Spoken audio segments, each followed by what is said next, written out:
Okay, so hello. So for this video discussion, let's talk about intangible assets muna tayo. Okay, so ano nga ba si intangible assets? Sinabi sa PAS 38 that intangible assets are number one. These are identifiable assets that are non-monetary assets and is without physical substance. Okay? So, yun yung definition ni intangible assets. Sinabi daw, intangible assets in accordance with PAS 38 are identifiable. Okay? Non-monetary and without physical substance that are separable and arises from a contract or pwede rin daw sa legal rights. Having control, okay, take note having control and there is a future economic benefit. So very important dito, dapat separable. Kaya mo daw siyang i-separate into other kinds of assets. And dapat daw, o paano mo siya ma-separate daw? Pwede daw kasi na ma-separate mo siya kasi sinabi sa contract. Or pwede din daw kasi nagkaroon ka ng or binigyan ka ng legal rights. And dapat meron kang control from that intangible asset. And meron kang future economic benefit. Pag sinabing future economic benefit, pwedeng magkaroon ka ng additional revenue or pwedeng magkaroon ng cost savings. Okay, future economic benefit. Isa-isahin natin ulit yung definition. Dapat daw identifiable. Paanong identifiable? Kasi meron tinatawag na goodwill. Si goodwill, intangible asset din daw yan. Asset din yun na hindi mahahawakan, asset din siya na non-monetary. But it is unidentifiable asset. Dapat nga daw si intangible asset, hindi nahahawakan, hindi nakikita, non-monetary, and dapat identifiable. So from this definition itself, goodwill are not considered as an intangible asset. Okay, kasi nga dapat identifiable. Meron nga kasing isang asset na unidentifiable or hindi mo daw ma-unidentify. Hindi mo daw alam kung saan galing yung asset, basta daw meron siyang asset. Example nga nun is goodwill. Goodwill is not part of intangible assets. Okay? Ano ibig sabihin ng non-monetary? Ibig daw sabihin, hindi daw siya kayang i-convert easily into cash. Okay? Kaya nating i-separate si receivables, si investment kay intangible asset. Bakit? Kasi si receivables, investment, mabilis mo daw siyang i-convert into cash.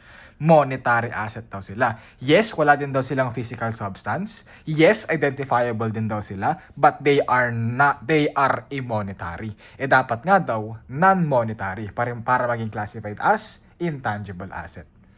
Okay? So, dapat identifiable, dapat non-monetary. And dapat wala daw physical substance. So, pwede din natin siyang i-separate into property, plant, and equipment. Kasi si property, plant, and equipment, yes, identifiable asset siya. Kaya mo namang makita yung asset na yun. Yes, non-monetary din kasi hindi mo din naman siya kayang i-convert into cash ng ganun kabilis. Pero meron daw siyang physical substance. Dapat nga, para maging intangible asset, wala daw dapat physical substance. Okay, so yan yung definition ng intangible asset natin in accordance with PAS 38. Dapat ulit separable. Or separable in a way na nag-a-arise siya in a form of contract or legal rights. And dapat daw may control si entity sa intangible asset na yan and magpo-provide siya ng future economic benefit. Okay tayo dyan? Okay, so yan yung definition ng intangible asset. So measurement tayo. Okay? Intangible assets are initially measured and subsequently measured na ganito. Initially, mini-measure si intangible asset at cost. Okay? Familiar ka dyan sa cost na yan? Oo, yes. The same concept yan sa property, plant, and equipment na discussion natin. So, pwedeng in a form of acquisition. Okay, binili mo yung asset, pwede din daw yon. Pwedeng in a form of exchange. Tama yung exchange mo, maraming senaryo yan. Isang senaryo mo dyan kapag with commercial substance. Kapag with commercial substance yung exchange mo from asset to asset in another entity, anong measurement mo? Pag with commercial substance, dapat, di ba, yung fair value of the asset given up plus cash paid less cash received. Pag hindi available yung fair value of asset given up, kunin mo daw yung fair value of asset that you've received. Pero hindi mo daw i-account yung asset na na-receive or yung asset na binayaran mo. Okay? Kapag hindi daw given yung mga fair value or without commercial substance daw, anong gagamitin mo? Tama yung carrying amount ng asset na binitawan mo o yung asset that you've given up plus cash paid less cash received. Tama? So, the same rules tayo sa PPE.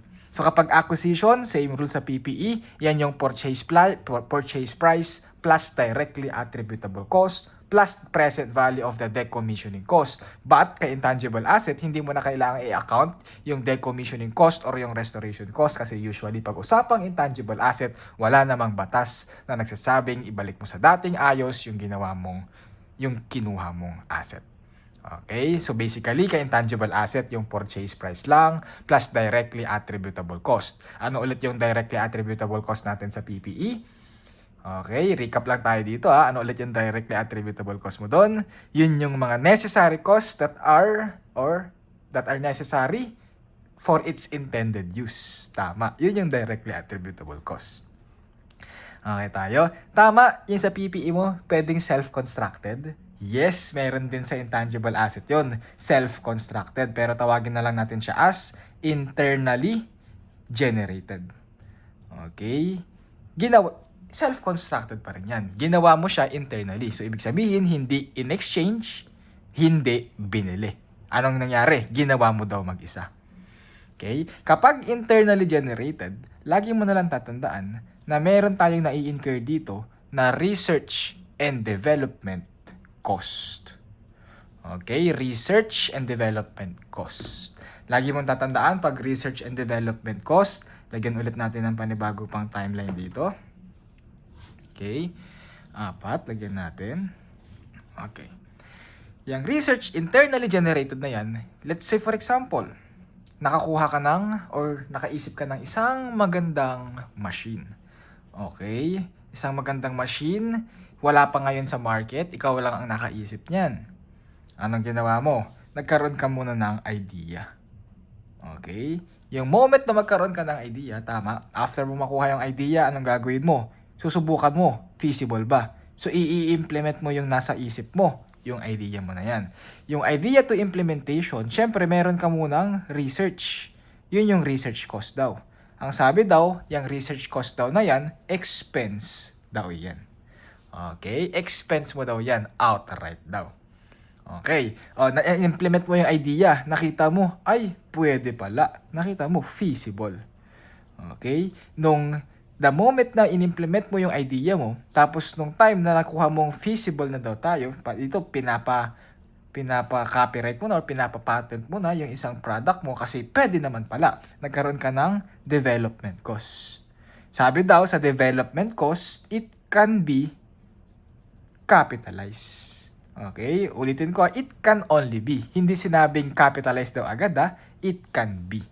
Pwede daw i-capitalize. Paano mo daw siya i-capitalize? Dapat daw ma-meet mo lahat itong requirements na ito. Number 1 requirements, technical feasibility of completing the intangible asset. Dapat daw feasible na matatapos mo yung intangible asset. Completing the intangible asset. Okay? And meron kang intention to complete that asset daw. And meron kang ability para magamit or maibenta yung asset na ginagawa mo. And probably merong future economic benefits.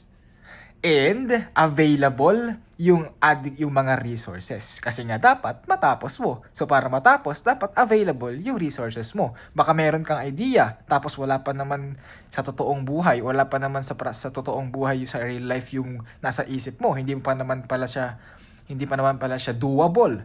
Kailangan daw available yung resources. And dapat reliably ma-measure natin siya. So lagyan na lang natin ng mnemonics yan. Ano yan? Thank you in advance, pare. Okay? Thank you in advance, PAR. Technical, intention, ability, probable, availability, and reliable measurement. Para mabilis mong matandaan. Thank you in advance para ganun tayo. Okay, ulitin ko, yung research expenses natin, expense yan always outright. Meron yung development cost mo, pwede mo lang i-capitalize. Basta ma-meet mo tong 6 na requirements na yan. Pag hindi mo na-meet yung isa yan sa requirement na yan, okay, anong gagawin mo dun sa development cost? Expense na ngayon yun. Take note it can only be capitalized but that doesn't mean na pwede mo talaga siyang i-capitalize. Okay? O ngayon, nakita mo na feasible na. Anong gagawin mo? Siyempre, i-market mo na. The moment na i-market mo siya, magkakaroon ka ng production cost. Yung product mo, puproduce mo na. Anong standard na ginagamit mo dito? PAS2 na tayo. Ano yan? Inventory. Familiar tong timeline na yan? Yes, diniscuss natin yan sa wasting asset natin. Same lang din yan sa wasting asset. Ang difference lang sa wasting asset, exploration and evaluation cost ang tawag doon, hindi research and development cost. And yung isa sa difference doon, yung research and development cost, before makuha yung technical feasibility, tama, merong option si policy or merong option si company. Depending on their company policy to capitalize the asset or to expense the asset. Dito, walang option. Sabi daw dito, pwede mo lang siyang i-capitalize pag na-meet yung requirements. Hindi siya option. Pag hindi mo na-meet to, i-expense mo yung development cost. Kuha mo yon. Sana malinaw Sige. Meron lang naman yan pag internally generated. Research and development cost. Pag acquisition, pag exchange, medyo wala kang problema dyan as long as alam mo yung concept ng initial measurement natin sa usapang property, plant, and equipment. Mag-refer ka na lang sa discussion natin ng PPE dun. Okay? Sige. Subsequently, mini-measure ang intangible asset, number 1, using the cost model. And number 2, using the revaluation model. Familiar ulit? Yes, property, plant, and equipment concept lang ulit yan. Tama, sa property, plant, and equipment mo, subsequently, mini-measure mo din siya using cost model and revaluation model. Ano ulit yung sa cost model mo doon? Tama, yun yung cost ng asset mo less accumulated depreciation. Pero kapag usapang intangible asset, instead of depreciation, amortization. Accumulated amortization less accumulated impairment loss. Okay? Mako-compute natin yung carrying amount of the intangible asset. Kuha. Di ba ganyan yung cost model mo? Nagde-depreciate ka, pero kay intangible asset, hindi ka magde-depreciate. Yes! Same process ng amortization, or same process ang depreciation. Straight line method, double declining, sum of the years digit, units of production method. Kung reliable yung measurement na yon, pwede mo din yung gamitin for intangible asset. Ang difference lang, instead na depreciation, instead na accumulated depreciation, instead na depreciation expense, ang tinatawag amortization expense, accumulated amortization.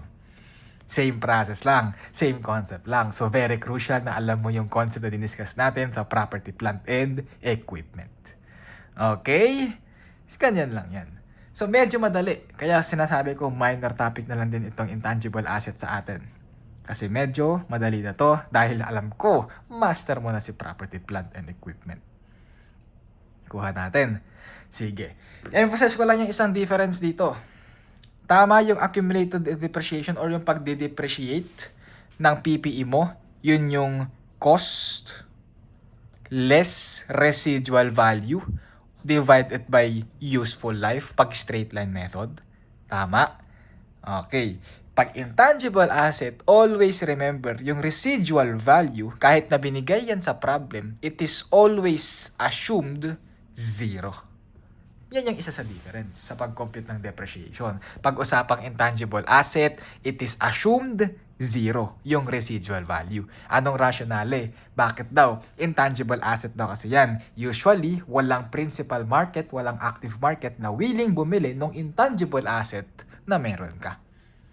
Kaya usually, residual value mo dyan, 0.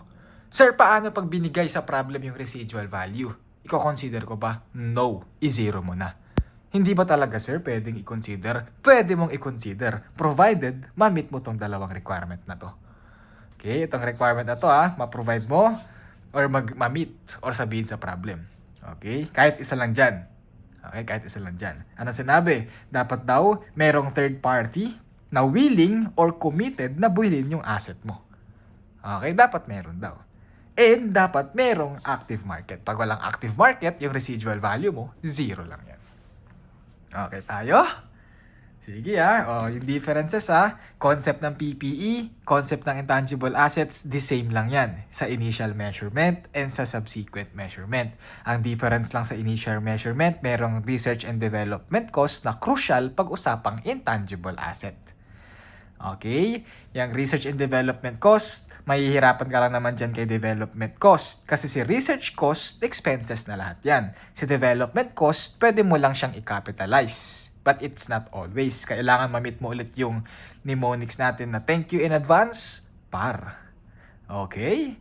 Isa pang difference or isa pang similarities. Si subsequent measurement ni intangible asset and ni PPE, the same yan, cost model and revaluation model tayo. Okay, ang difference lang, pag cost model, instead na depreciation, ang tawag amortization. And hindi mo kino-consider yung residual value unless ma-meet mo yung isa sa requirement natin na to. Kuha mo yon? Okay, sana malinaw tayo dyan. So kapag usapang intangible asset, kung mabilis na lang to, kapag usapang intangible asset, okay, kailangan natin silang i-separate into their different kinds. Ano ba yung mga kinds ng intangible assets natin? Meron tayong mnemonics dyan para hindi ka na mahirapan i-memorize yan. Okay? Yan Kofrakot. Pew! Yon. Okay? Diba? Yan yung mnemonics mo. Kofrakot. Pew!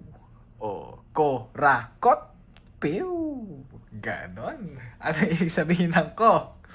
Sige, napaduyan ka na naman. Basher ka na naman dyan. Ano ibig sabihin ng ko? Copyright daw yan. Ano yung franchise daw yan. Yung ko na isa, yung ko, computer software yan. Ano yung T? Trademark yan. P? Patent. Yung E? Etc. Yung W? Website cost. Diba? Updated tayo sa ongoing issues up to this date. Kofrakot sila. Pew! Okay? Anong meron ngayon? Yan na yung mnemonics mo sa mga intangible assets. Rules natin ngayon sa intangible assets. Pag-usapang copyright, okay? Kapag usapang copyright tayo, always remember. Kasi sa intangible asset pala kasi, okay, meron silang tinatawag na useful life and legal life. Kasi tama, si intangible asset, para maging identifiable asset yan, dapat meron usually legal rights. Okay? I-register mo yan sa Intellectual Property Office. Yung legal side ng intangible asset, i-discuss na lang natin sa RFPT na subject natin. Okay? Accounting side lang muna tayo. But to give you a quick glance, okay, dapat usually itong mga intangible asset na yan, merong legal life. Okay? Ngayon, titignan mo kung yung intangible asset ba natin, lagi mong i-compare yung intangible asset natin, yung legal life versus sa useful life. Okay? Anong difference? Yung legal life, yun yung buhay ng intangible asset mo na binigay sa'yo ng batas. Yung useful life, yun yung buhay ng intangible asset mo kasi yun lang yung life na intended mong gamitin yung intangible asset. Iko-compare mo sila. Sabi daw, yung gagamitin mo daw sa pag-compute dito sa amortization expense mo, whichever is shorter among them. So ulitin ko, legal life versus shorter life, whichever is shorter. Okay? Pumasok ngayon dun yung concept natin na kapag yung legal life daw natin, papasok ngayon yung concept natin na kapag yung legal life ng isang intangible asset daw natin is finite, okay? Dito na lang. Meron ngayon sinatawag na finite. Finite ang basa dyan hindi finite. Finite intangible asset and indefinite intangible asset. Anong difference? Pag finite daw, dito, mag-e-expire daw yung intangible asset. Pag indefinite daw, mag-e-expire pero hindi mo alam kung kailan mag-e-expire. So bakit kailangan mo malaman kung finite or indefinite? Pag finite daw kasi, yung useful life o yung legal life doon mo daw siya i-amortize. Pero kapag indefinite daw tayo, hindi mo daw sila i-amortize. Kasi nga, hindi daw sila mag-e-expire. Okay? Unless nga lang, sinabi, intended mo lang na gamitin yung intangible asset for a certain period of time. O whichever is shorter, indefinite, whichever is shorter sa useful life, gamitin mo yung useful life. I-depreciate mo pa rin. Okay tayo dun ha. Okay, so isa-isa natin yung rules. Kapag usapang copyright, okay, sabi sa copyright, according to the copyright law, yung legal life daw ng copyright natin is yung creator's life plus 40 years. Okay? Tapos syempre, i-compare mo siya sa useful life. Whichever is shorter, yun daw yung gagamitin mo sa pag-compute nung residual value mo. Or nung amortization expense mo pala. Okay? Okay. But, always remember, kapag yung copyright, binigay daw yung pattern of benefit, gamitin mo daw yung pattern of benefit. Gagamitin mo lang itong legal life or useful life, tapos i-depreciate mo siya using straight line method pag silent ang problem kapag hindi binigay yung pattern of benefit. Pag binigay daw yung pattern of benefit, i-amortize mo siya using the benefits. Mamaya may illustration tayo dyan. Okay? Next, kapag franchise. Si franchise sa batas, ang legal life daw niyan sinasabi, indefinite. Okay? Hindi daw siya nag-e-expire. Kaya, hindi mo daw siya i-amortize. But, kapag sinabi na gagamitin mo lang yung franchise for a certain period of time, pag binigay yung useful life, yun, i-amortize mo siya. Using what? The useful life. Siyempre, useful life versus sa hindi mo alam. Anong shorter? Useful life. Okay tayo? Okay. Next, computer software. Si computer software, usually naman, contract naman to kasi. Sa contract ito. Isipin mo na lang, si computer software, kapag yung computer software is gagamitin mo for your own use, okay, tapos generate mo din siya, intangible asset daw siya. Pag binigay ulit yung useful life, gamitin mo yung useful life. Pero pag silent ang problem, i-assume mo, indefinite yung useful life. Hindi naman kasi mag-e-expire sa computer software. Nandyan lang sa'yo yan. Okay? Kapag yung computer software is ginawa mo or generate mo para daw ibenta, for sale daw, classified siya as inventory, hindi intangible asset. And kapag daw yung computer software natin is an integral part of hardware, let's say for example, meron kang laptop. Yung laptop mo, meron doong Microsoft Word, Microsoft software. Yung Microsoft software, computer software yon. Mag-ooperate ba yung laptop mo without the computer software? No. Kaya integral part siya ng hardware. Pag integral part daw or important part daw siya para mag-operate yung hardware or yung PPE mo, sabi daw, i-classify mo siya as PPE, hindi intangible asset. Yun yung rule for computer software. Okay? Pag trademark naman, always remember si trademark, hindi mo daw yan i-amortize. Bakit? Kasi sabi sa legal life daw, sa batas daw, ang trademark daw natin, ang legal life niyan is 10 years. Pero daw kasi, auto-renewal daw yan. Pag hindi mo renew, i-renew daw yan. So, indefinite daw yung useful life, wag mo daw i-amortize. Unless nga ulit, binigay sa'yo na meron kang intention, si company, intended siya na gamitin lang for 10 years. Tapos, aalisin mo na yung trademark na yan. O yung 10 years, yung gamitin mo to amortize such asset. Okay? Next, si patent. Sabi sa batas, si patent daw, ang legal life daw niyan is 20 years. Tapos i-compare mo sa useful life, whichever is shorter, yun yung gagamitin mo sa pag-compute ng amortization expense natin.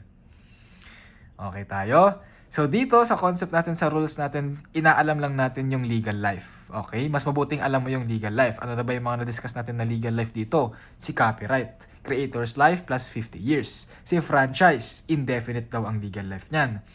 Si trademark, yung legal life niyan 10 years pero only renewal. Si patent, 20 years ang legal life niyan. Okay? Ang nakakalito lang kay patent, itong rules natin dito. Okay? Isipin mo kapag yung patent is binili mo, ang initially, i-measure mo siya at purchase price plus directly attributable cost. Pero kapag self-generated, nandito tayo, internally generated, yung cost daw na i-recognize mo sa patent daw is yung legal and registration cost lang. Okay? Meron din tayong illustration dyan. Basta tandaan mo na lang muna, pag binili mo, yung purchase price plus directly attributable cost, yung capitalizable sa intangible asset. Pag self-generated, yung legal and registration cost lang. Okay tayo? Next, etc. Yung etc., wala lang akong maisip para lang maipasok ko tong mnemonics natin, ginawa ko letter E, etc. Bakit? Marami naman sila eh.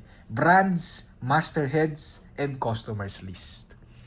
Okay? Kapag daw yung intangible asset mo is from brands, masterheads, customers list, part na siya ng etc. natin ha. Anong rules natin sa etc.? Kapag externally generated yung intangible asset or binili mo, in short. Okay? Externally generated, hindi ikaw ang gumawa. Ibig sabihin, binili mo yung intangible asset. Sabi daw, classified siya as intangible asset. Kapag hindi mo daw binili, ikaw ang gumawa mismo. Sabi daw, i-expense mo raw siya. Hindi daw siya intangible asset. Okay? Next, website cost. Last na to, si website cost. Madali na yan. Bakit? Kasi tatandaan mo na lang, the same rules tayo sa customer software. Or computer software, rather. Computer software. Okay? The same concept sa computer software wherein kapag yung website cost is ginamit mo specifically para sa'yo or for own use daw natin, intangible asset to yan. Okay? Isa pa. Tanda mo sa website cost, masasabi mong for own use siya kapag si customer daw. Okay? Kasi si website cost para siyang website na pwedeng makipag-interact sa'yo si customer. Okay? Ngayon, kapag si customer daw pwedeng mag-claim or pwede daw mag-place ng order doon sa website cost mo daw, sabi daw, intangible asset siya. Pero kapag yung website cost mo is yung for main reason lang ng website cost mo is to advertise the product na binibenta mo, sabi daw, hindi daw siya intangible asset.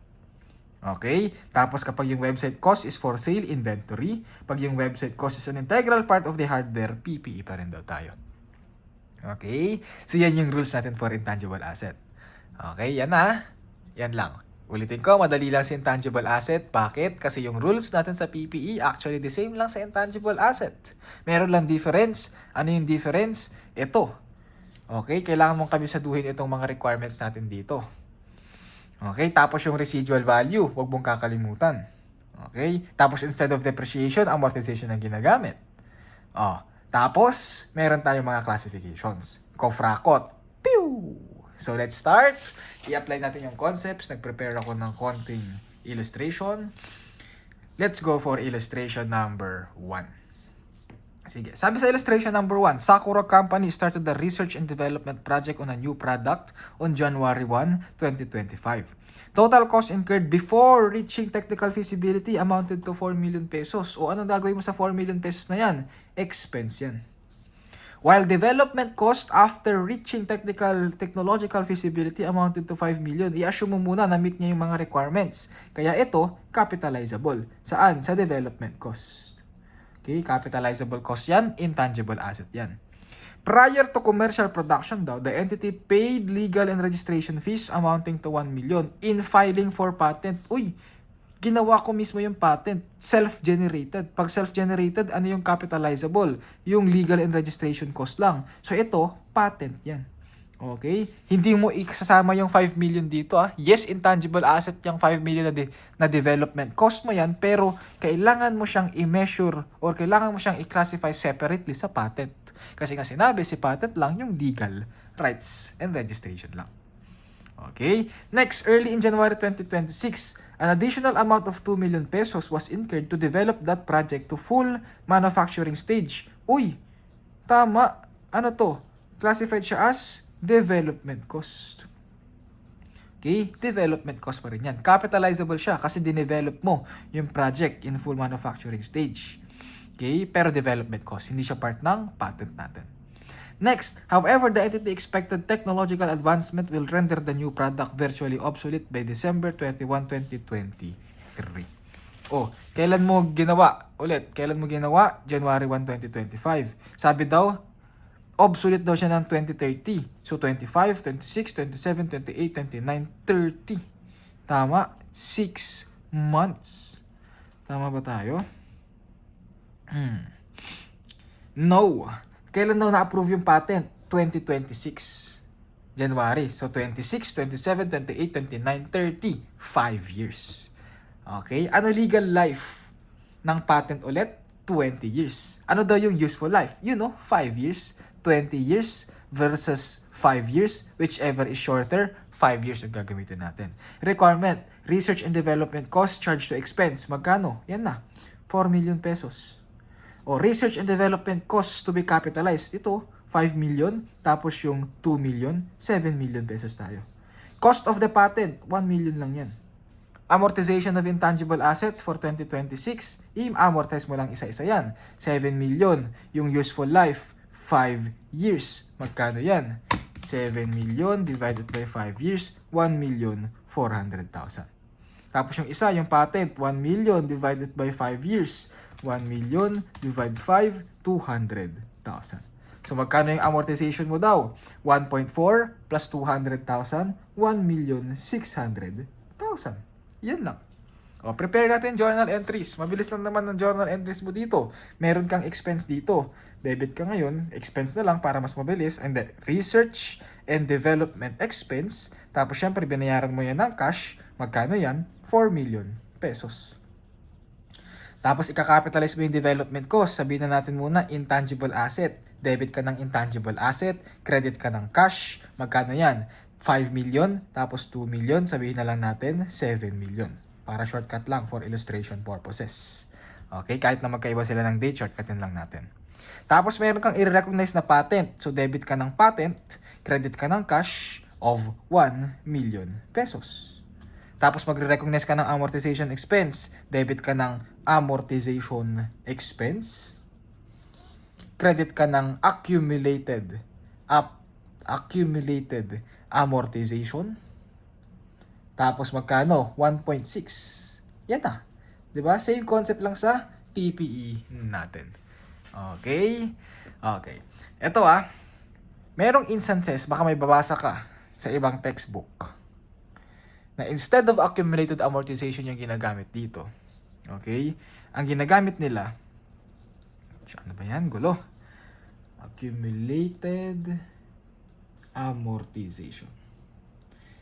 Merong ibang textbook na instead of accumulated amortization yung ginagamit dyan, ang kine-credit nila dyan is intangible asset mismo. So, debit sila daw ng amortization expense, tapos credit ng intangible asset. Pwede naman din daw yun. Okay? Pwede din yun, sinabi sa standards. Pero, for our purposes, for our illustration purposes, mas mabuting gamitin natin muna si accumulated amortization para hindi ka malito. Okay? Para parehas pa rin tayo ng concept sa property, plant, and equipment. Kuha. Sige. Illustration number 2 tayo. Mr. Kakashi Company was granted a patent for an invention on January 1, 2025. The cost of licensing and registration models and drawings amounted to 255. Uy, mark mo na yan. Patent ito. On January 1, 2027, the entity paid 90,000 in successfully defending the patent in an infringement suit.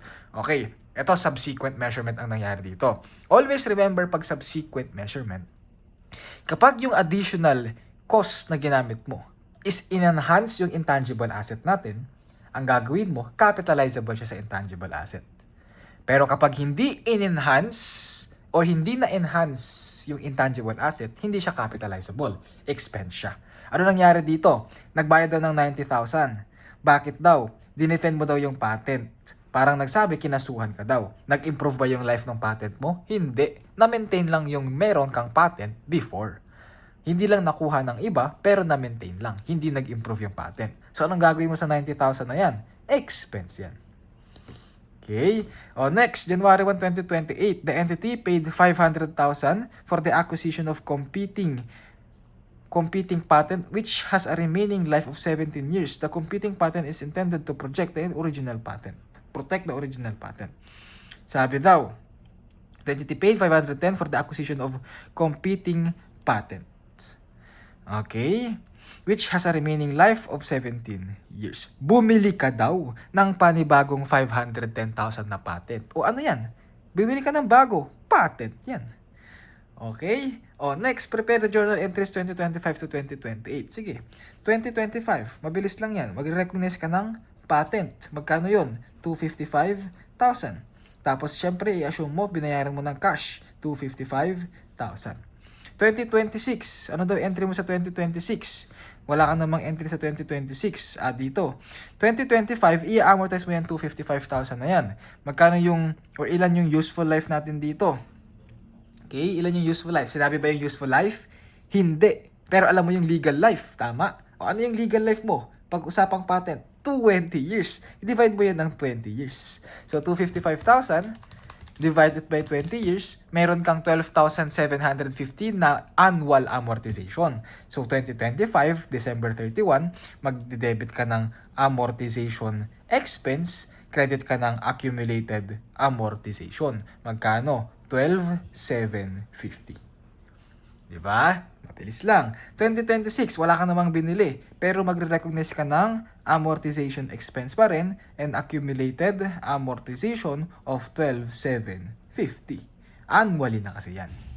Tapos 2027, January 2027, nagbayad ka ng 90,000 cash. So debit ka lang ng expense para general muna tayo. Tapos credit ka ng cash, 90,000. Magre-recognize ka pa rin nito. Amortization expense, credit accumulated amortization, 12,750. Kuha. 2028, bumili ka ng bagong asset. 2028, January, meron kang debit patent, credit cash, 510,000.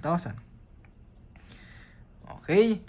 Mag-recognize ka na naman ng amortization expense, credit ka ng accumulated amortization. Magkano? Yes, 12,750. Pero meron kang additional patent. I-amortize mo ulit yan. And sinabi, 17 years. 20 versus 17, 17, whichever is shorter. So, 17 years. 510,000 divided by 17 years, 30,000. Plus yung 12,750. So, yung amortization mo for 2028, 42,750 na.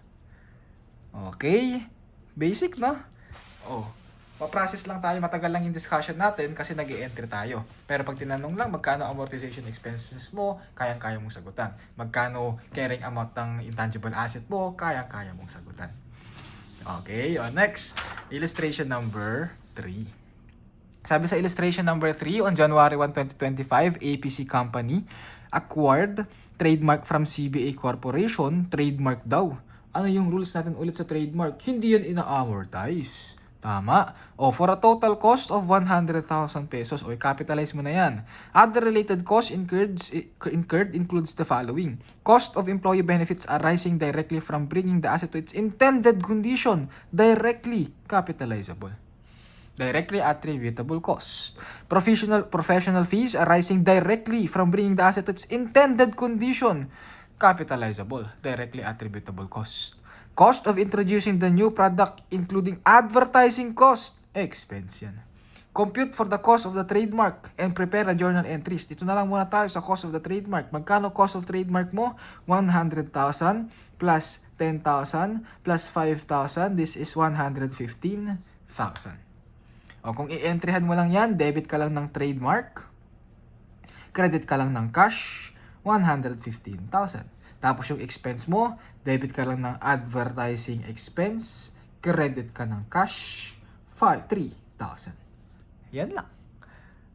Basic. Easy. Illustration number 4. On January 1, 2025, BSA Company generated a trademark. Cost incurred after the capitalization criteria for development costs under PS 38 were met. Met daw. Capitalizable in development cost. It includes the following daw. Cost of materials and services used in consumed in generating the trademark. Anong gagawin mo dyan? Tama. Capitalizable yan.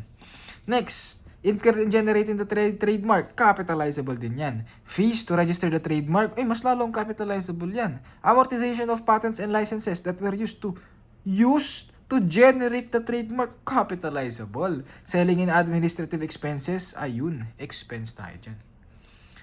Okay? Compute for the cost of the trademark, 50 plus 10 plus 5 plus 2, magkano yan? 67,000. Entry daw natin, debit ka lang ulit ng trademark, credit ka lang ulit ng cash, 67,000. Tapos debit ka ng operating expense or general and administrative expenses, credit ka ng cash, 30,000. Easy. Basic. Illustration number 5. Mr. Kakashi Company acquired the copyright to a book for $285,000 on January 1, 2025. The copyright has a remaining legal life of 20 years. Ano ba yung legal life ng 20 years mo? Or ng copyright mo? Creator's life plus 50 years. Tapos yung useful life is 20 years. So gagamitin mo daw 20 years. Ang kaso o binigay, yung that the books are estimated as, ito daw yung mabibenta mo. Anong tawag dito? Pattern of benefit.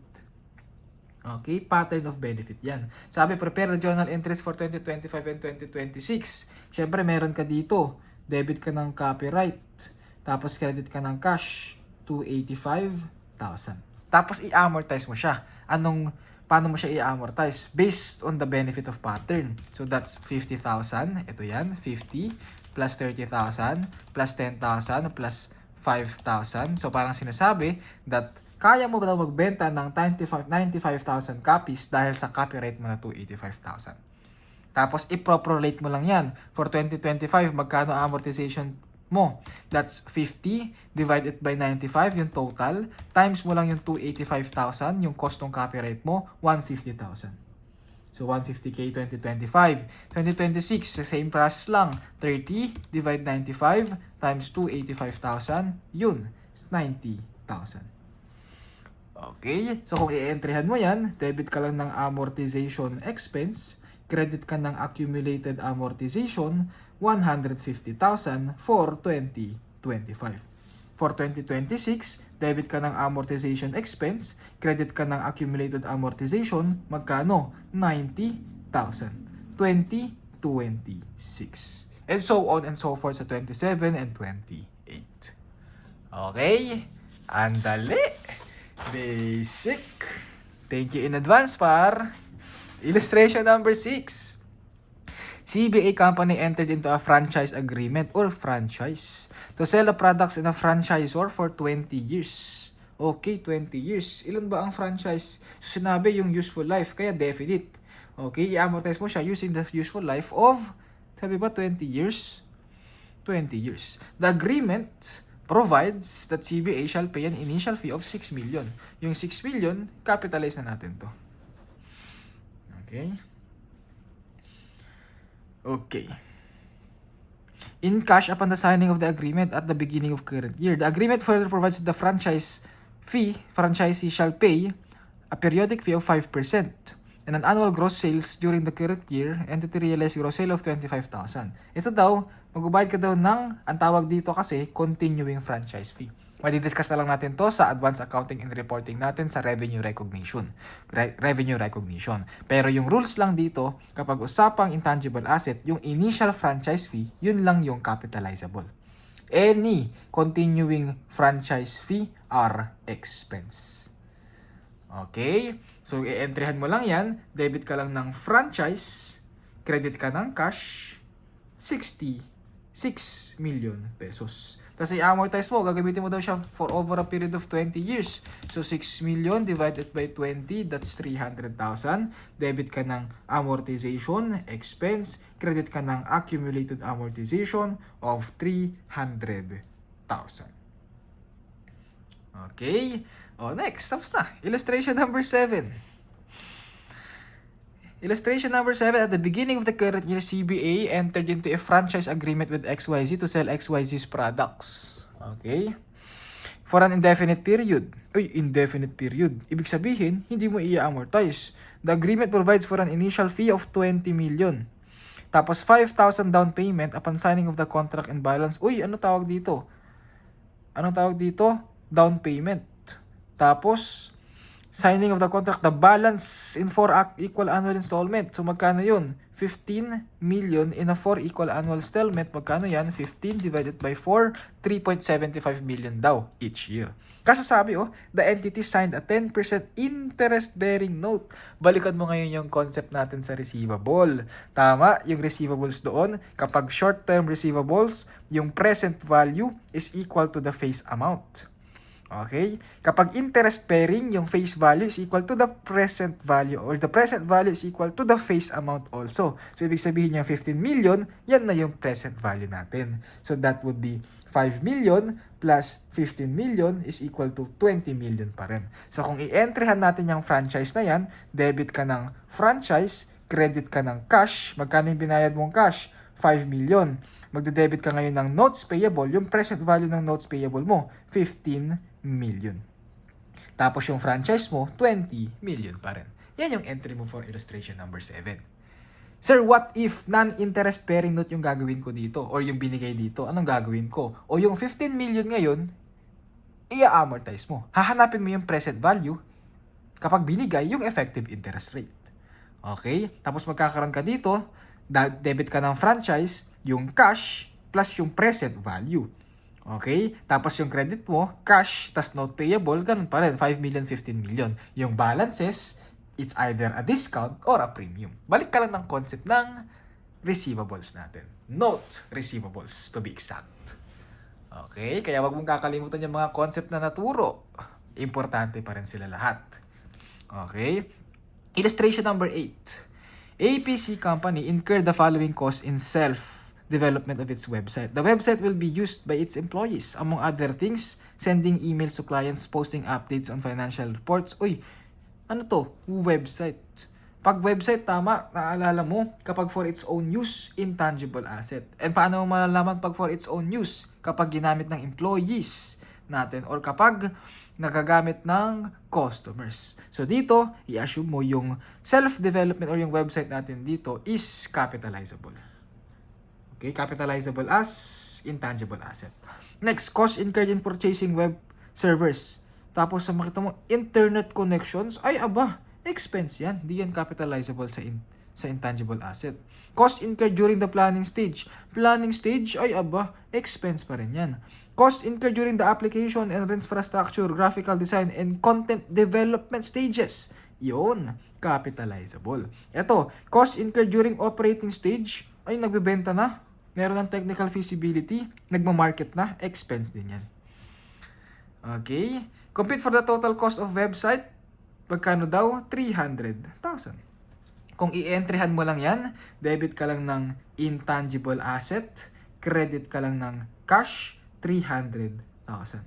Tapos i-debit mo na lang lahat muna sa operating expenses yan. So debit ka ng operating expenses, credit ka ng cash, 500, 600, 650, 650,000. So yan for illustration number 8. Last 2 illustration. Illustration number 9. Sabi dito, DEF company incurred the following cost in developing a website ulit. Development cost of a website to be used internally. Gagamitin mo daw siya internally. Development cost of a website to be used internally. Sabi dito, ilagay mo daw muna yan sa property, plant, and equipment. Bakit? Tama, yung website dapat gagamitin for customer. Kung ginamit mo siya internally, ano yan? For its own use. Ano yung rules natin pag for its own use? PPE. Next, development cost of a website to be used externally for customers. Tapos sabi daw, customers can place orders personally. Ano yan? Intangible asset. Next, development cost of website held for sale. Held for sale? Ano yan? Inventory. Internet fee. Ano yan? Expense yan. Compute for the capitalizable website. Magkano to? 10,000 pesos. Anong entries mo dyan? Debit ka lang PPE, credit ka ng cash, 50,000. Debit ka ng intangible asset, credit ka ng cash, 10,000. Debit ka ng inventory, credit ka ng cash, 30,000. Debit ka ng expense, credit ka ng cash, 1,000. Yan for illustration number 9. For illustration number 10. On January 1, 2025, GHI Company purchased a customer list of a large distributor of health products for 45,000. The customer database includes names, contract information, order history. Ano yan? Part yan ng etc. Okay. Etc. yan, tama. Master's list, sabi daw, for a period of 3 years. Anong ginawa? Pinurchase externally generated. Capitalizable pag externally generated? Yes, capitalizable. So kung i-entryhan mo yan, debit ka ng intangible asset, credit ka ng cash, 45,000.